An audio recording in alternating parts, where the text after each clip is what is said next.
тарыдан десерт дайындауды көрсететін боламын. Небәрі 4 ақсаттан. Парақшам пайдалы, подписка бөліміне тіркеліп, қоңыраушаны басуды ұмытпаңыз. Қаймақ, молоко, тары, банан. Қайнап тұрған суға 3 қайтарар. Тарымызды жуып алатын боламыз.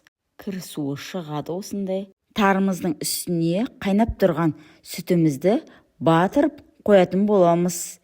Бетін жауып 30 минутқа қойып қоямыз. Оға дейін мендегі 20% қаймағымызды ыдысқа салып, дайындап қойған молокомызды да үстінен салып, әбден араластыратын боламыз біріккенше.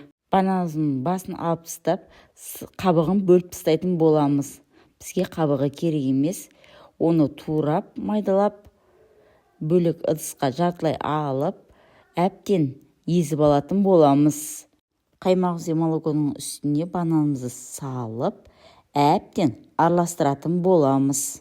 30 минуттан кейін тарымызды алып, сүті кетіп қалмасын, құрақтарын алып, әбден араластырып, видеодағыдай қылып ыдыстарымызға салатын боламыз. Отбасыларыңызға дайындап беруге кеңес беремін. Кәдімгі мороженеден дәмі шығады. Қалауларыңызға қарап, өздеріңіз әсемдесеңіздер болады.